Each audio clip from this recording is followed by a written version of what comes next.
अब हमारा देखिए बेसिक प्राइस एक्शन कंप्लीट हो गया, एडवांस प्राइस एक्शन कंप्लीट हो गया। अब हम अग्रसर होते हैं super advance price action. Super advance price action, basic price action के बेस पर हम ट्रेडिंग नहीं करने वाले हैं, एडवांस प्राइस एक्शन के बेस पर हम ट्रेडिंग करने वाले हैं। और सुपर एडवांस लेवल यानी तीनों को कंबाइंड करके जो बेटर रिजल्ट देगी ऐसी स्ट्रेटेजी मैं आपको बना करके दूंगा और उस पर हम ट्रेडिंग करने वाले हैं। अब सुपर एडवांस प्राइस एक्शन क्या है? सुपर एडवांस प्राइस एक्शन में आते हैं बाइंग एरिया और selling area. Super advance price action में क्या आते हैं? बाइंग एरिया और सेलिंग एरिया। सपोज मैं आपको एक चीज बताता हूं, आपने जो चार्ट देखा है, एक मिनट, ये चार्ट आप देख रहे हो, ये चार्ट आप देख रहे हो। अब इस चार्ट में क्या हो रहा है, यहां पर ये तो ट्रेंड लाइन है, लेकिन कुछ ऐसे अब ये यहां पर जो ग्रीन और रेड कलर की जो कैंडल बनी हुई है, ये कैंडल किसी न किसी के ऑर्डर हो रहे हैं, बाइंग और सेलिंग ऑर्डर है, यानी कोई तो बाई कर रहा है, कोई सेल कर रहा है। सामने बायर अवेलेबल है, सामने सेलर अवेलेबल है, बायर और सेलर, बायर और सेलर। उससे चार्ट पर प्राइस क्या हो रही है? रिफ्लेक्ट हो रही है, ये कैंडल बन रही है। तो ये तो क्या है, जब ऑर्डर फिल हो रहे हैं, जब ऑर्डर फिल हो रहे हैं, कोई बायर और सेलर अवेलेबल है, बाइंग और सेलिंग ट्रांजैक्शन हो गया, उसके बाद में हमें चार्ट पर दिखाई दे रही है, उसके बाद में हमें चार्ट पर दिखाई दे रही है। लेकिन ऐसा कुछ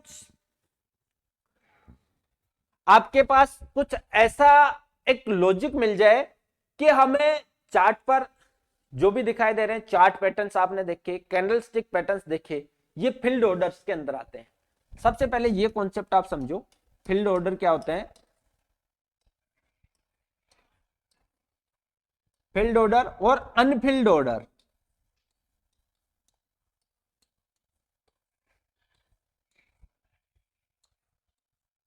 फील्ड ऑर्डर और अनफिल्ड ऑर्डर।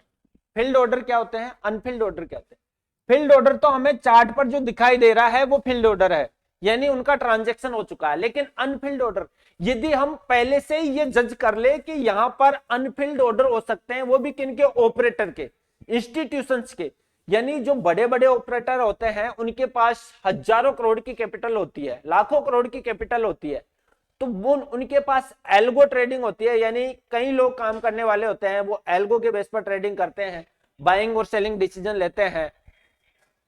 अब उनके यदि हमें यह पता लग जाए कि इंस्टीट्यूशंस या ऑपरेटर यहां से बाय करने वाले हैं, इंस्टीट्यूशंस या ऑपरेटर यहां पे बाय करने वाले हैं, तो हमें भी प्रॉफिट हो सकता है, हम भी प्रॉफिटेबल कंसिस्टेंसी के साथ प्रॉफिट कर सकते हैं। लेकिन वो कब? जब हम अनफिल्ड ऑर्डर के बारे में जानेंगे, अनफिल्ड ऑर्डर के बारे में जानेंगे। जैसे मान लीजिए ये चार्ट चल रहा है ऐसा, ठीक है। अब यहां पर क्या हुआ, इस प्रकार यहां से प्राइस आ रही थी, ये प्राइस यहां से आ रही थी। अब प्राइस कंटिन्यू क्या हो रही थी, यहां पे फॉल हो रही थी, प्राइस कंटिन्यू क्या हो रही थी? फॉल हो रही थी। यहां से इस प्रकार कंटिन्यू प्राइस फॉल हो रही है। लेकिन अब ये शार्प फॉल हो रही है, इसको रिवर्स कौन करा सकता है? इसको रिवर्स कौन करा सकते हैं? ऑपरेटर या इंस्टीट्यूशंस। उनके पास हजारों लाखों करोड़ की कैपिटल होती है, बल्क में वो बाइंग करते हैं, तो ये सेलिंग प्रेशर है, ये ऑब्जर्व हो जाता है। यहां पर किसी न किसी इंस्टीट्यूशन ने या ऑपरेटर ने क्या किया? बाई किया, और बल्क क्वांटिटी में बाई किया, इस कारण यहां से प्राइस रिवर्स हो गई। फिर यहां पर थोड़ा प्राइस हल्ट किया। हो सकता है जो यहां पर जो इंस्टीट्यूशंस है उन्होंने या तो अपने पोजीशंस को यहां से एग्जिट किया, फिर यहां पर अगेन उन्होंने बाय किया, अगेन फिर यहां पर। अब यहां पर भी क्या हो रहा है, यहां पर भी इंस्टीट्यूशंस धीरे धीरे बाय कर रहे हैं, इंस्टीट्यूशंस क्या कर रहे हैं? धीरे धीरे बाय कर रहे हैं।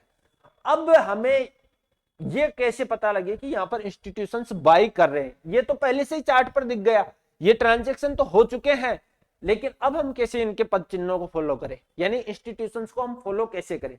अब देखिए यहां पर ये हमने एक एरिया बनाया, ये एक डिमांड एरिया है, यहां पर डिमांड एरिया बनाया।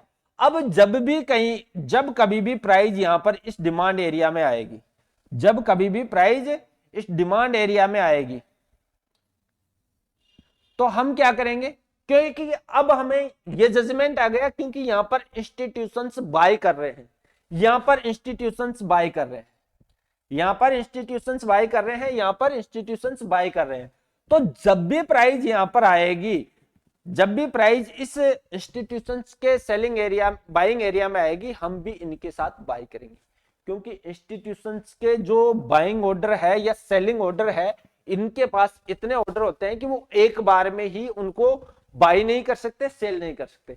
अब सपोज मान लीजिए यहां इंस्टीट्यूशंस को 2 लाख शेयर बाय करने हैं, यहां पर 2 लाख शेयर बाय करने हैं, तो वो धीरे धीरे यहां पर जैसे प्राइस यहां पर हल्ट रही, उनके मान लीजिए 1 लाख शेयर यहां पर बाय हो गए, उनके 1 लाख शेयर बाय हो गए, लेकिन बाकी के शेयर अब यहां पर भी वो बाय करेंगे, यहां पर भी बाय करेंगे, फिर यहां पर उन्होंने बाय नहीं किया, यहां पर उन्होंने हो सकता है अपनी पोजीशंस को एग्जिट किया क्योंकि उनको अच्छा खासा प्रॉफिट दिख रहा है, या जो नोवाइस ट्रेडर है, हमारे जैसे रिटेलर ट्रेडर है, उन्होंने यहां पर अपने प्रॉफिट को बुक किया है और प्रॉफिट को बुक करने की वजह से प्राइस नीचे आई, या इंस्टीट्यूशंस जानबूझकर अपनी पोजीशन को एग्जिट करके वो ये चाह रहे हैं कि हमारा जो ऑर्डर है वो सारे ऑर्डर उनके फिल नहीं हुए, वो सारे ऑर्डर जैसे ही प्राइस यहाँ आएगी फिर वो अपनी प्राइस को धीरे धीरे वापस से यहाँ पर अपने ऑर्डर लगाएंगे, और यहाँ इनकी मान लीजिए जैसे यहाँ पर 1 लाख क्वांटिटी उनकी बाय हो गई, दोबारा से फिर वो बाय करेंगे और दोबारा से इंस्टीट्यूशंस की बाय करने की वजह से फिर यहां से एक मूव आएगा। तो हम क्या करेंगे, जो इंस्टीट्यूशंस जहां से यानी ऑपरेटर जहां से बाय करते हैं और सेल करते हैं, हम भी कोशिश करेंगे कि जहां पर ऑपरेटर बाय कर रहे हैं हम भी वहीं पर बाय करें, जहां पर ऑपरेटर सेल कर रहे हैं हम भी वहीं से सेल करें। तो ये जो बाइंग और सेलिंग एरिया, ये कॉन्सेप्ट क्या है, ये बाइंग जोन है जिसे हम डिमांड जोन भी बोलते हैं, यानी यहां पर डिमांड बढ़ रही है, और सेलिंग एरिया वहां पर सेलिंग जोन जहां पर सेलिंग प्रेशर ज्यादा होता है, या कुछ इंस्टीट्यूशंस के सेलिंग ऑर्डर वहां पर पड़े हुए होते हैं। ये सब आते हैं सुपर एडवांस प्राइस एक्शन में, यानी demand and supply zone concept. Demand zone और सप्लाई जोन क्या है, ये कॉन्सेप्ट यहां पर आ रहा है। फिल्ड और अनफिल्ड ऑर्डर, मैंने बताया कि फिल्ड ऑर्डर कौन से होते हैं और अनफिल्ड ऑर्डर। फिल्ड ऑर्डर यानी जो चार्ट पर पहले से ट्रांजैक्शन हो चुका है, एक्सचेंज लेवल पर जो ट्रांजैक्शन हो चुका है वो फिल्ड ऑर्डर में आते हैं। जो कैंडलस्टिक पैटर्न देख रहे हैं, चार्ट पैटर्न देख रहे हैं, वो फिल्ड ऑर्डर है। और अनफिल्ड ऑर्डर जहां पर यानी वहां पर कुछ ऑर्डर्स है जो अभी तक फिल नहीं हुए हैं, उनका जजमेंट हम कैसे ले सकते हैं, बाइंग एरिया और सेलिंग एरिया को आइडेंटिफाई करके ये हम जजमेंट ले सकते हैं, यहां से इंस्टीट्यूशंस बाय करेंगे या सेल करेंगे। डिमांड एंड सप्लाई इंबैलेंस हो जाता है, ठीक है। Demand price rise when demand exits supply at a specific price point. Demand कहां पर बढ़ जाती है, जहां पर सप्लाई है, यानी जो सेलिंग है, सप्लाई कम बढ़ जाती है, वहां पर डिमांड, सप्लाई कम होगी तो डिमांड बढ़ेगी। सप्लाई जैसे मान लीजिए, मैं आपको एक एग्जांपल के तौर पर बता रहा हूं, सीधा सा एक एग्जांपल है। अभी मान लीजिए टोमेटो है, टोमेटो है। अब टोमेटो की क्या है, मार्केट में डिमांड क्यों बढ़ेगी, मार्केट में टोमेटो की डिमांड कब बढ़ेगी, जब सप्लाई कम होगी। मार्केट में टोमेटो नहीं आएगा, टमाटर नहीं आएगा, टमाटर नहीं आएगा तो उसकी डिमांड बढ़ेगी, क्योंकि लोगों के पास उसकी पहुंच नहीं हो पा रही, लोगों के पास टमाटर की पहुंच नहीं हो पा रही और उनकी डिमांड ज्यादा बढ़ गई, सप्लाई कम हो रही है। यानी जहां पर सप्लाई कम हो जाती है वहां पर डिमांड ज्यादा बढ़ जाती है, और जहां पर डिमांड ज्यादा हो जाती है वहां पर सप्लाई कम हो जाती है। सप्लाई कम हो रही है तो डिमांड बढ़ रही है, सप्लाई कम हो रही है तो डिमांड बढ़ रही है, डिमांड कम हो रही है, price falls when supply exits demand eight a specific. यहां पर तो टमाटर की डिमांड क्यों बढ़ी, क्योंकि सप्लाई नहीं हो रही थी, मार्केट में सप्लाई नहीं हो रही थी, लोगों तक टमाटर नहीं पहुंच रहा। तो ये डिमांड और सप्लाई का कॉन्सेप्ट है। अब देखिए यहां पर प्राइस एक डिमांड जोन से आ रही है, मैंने बताया था कि हम इंस्टीट्यूशंस को फॉलो करेंगे। ये एक डिमांड एरिया है, ये एक डिमांड एरिया है, यहां पर इंस्टीट्यूशन ने बाय किया था। अब यहां पर एक बार बाय कर लिया तो मैंने आपको बताया था कि इंस्टीट्यूशंस के जो ऑर्डर है वो एक बार में फिल नहीं होते हैं, उनके ऑर्डर्स लाखों में होते हैं, हजारों में होते हैं, करोड़ों में होते हैं। तो अब इनके ऑर्डर्स ये धीरे धीरे बाय करते हैं। यहां पर इन्होंने अपनी पोजीशन को या हो सकता है अपने प्रॉफिट को बुक किया थोड़ा बहुत, फिर नीचे आए, यहां पर भी इन्होंने बाय किया, यहां पर भी इन्होंने बाय किया, और यहां पर ये धीरे धीरे बाइंग करते गए, बाइंग करते गए, और यहां से देखिए फिर प्राइस, यानी इंस्टीट्यूशंस का जो बाइंग जोन है वहां से प्राइस रिएक्ट कर रही है। इसी प्रकार यहां पर क्या होता है, प्राइस ये इंस्टीट्यूशन का यहां पर जो ऑपरेटर है उन्होंने सेल किया, ऑपरेटर ने सेल किया, और सेल करने के बाद में फिर अगेन प्राइस जैसे ही वहां उस सेलिंग जोन पर गई, वहां से फिर ऑपरेटर ने सेल किया और नीचे आ गई। और कोई प्रो लेवल का ट्रेडर है जिसको ये कॉन्सेप्ट पता है, उन्होंने भी यहां पर सेल किया, इस वजह से प्राइस नीचे आ गई। यानी क्या होता है, डिमांड और जो सप्लाई जोन कॉन्सेप्ट है, मैं आपको बताता हूं। ये एक डिमांड जोन है, ये क्या है, डिमांड जोन, और एक होता है सप्लाई जोन,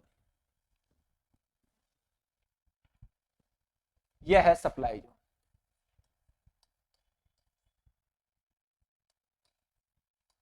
डिमांड जोन और सप्लाई जोन। अब क्या होता है, प्राइस इन डिमांड जोन और सप्लाई जोन के बीच में ही, यहां से जैसे अभी प्राइस यहां पर इस प्रकार जा रही है, यहां से प्राइस क्या होता है, सप्लाई जोन में पहुंच गई, और सप्लाई जोन से प्राइस नीचे आती है। लेकिन अब यहां पर पहले से क्या है, डिमांड जोन बना हुआ है, किनका, इंस्टीट्यूशंस का डिमांड जोन। यहां पर इंस्टीट्यूशंस यानी जो ऑपरेटर है उन्होंने बाय किया है बल्क में, जैसे ही प्राइस आएगी यहां से अगेन फिर वो बाय करेंगे। इस प्रकार ये डिमांड और सप्लाई के बीच में प्राइस घूमती रहती है। यानी अब हम हमारा जो कॉन्सेप्ट यूज में लेंगे, जब प्राइस अगेन इस डिमांड जोन पर आएगी तो हम यहां पर बाय करेंगे, हम यहां पर क्या करेंगे, बाइंग करेंगे। और जैसे ही प्राइस एक बार इस सप्लाई जोन पर आएगी तो यहां पर हम सेल करेंगे, यहां पर हम शॉर्ट ट्रेड लेंगे, यहां पर हम लॉन्ग ट्रेड लेंगे, लेकिन सिर्फ एक बार, एक बार, यानी जो फ्रेश डिमांड जोन है उससे लेंगे, जो फ्रेश सप्लाई जोन है उससे लेंगे। टेस्टेड डिमांड जोन या सप्लाई जोन से हम ट्रेड नहीं लेते।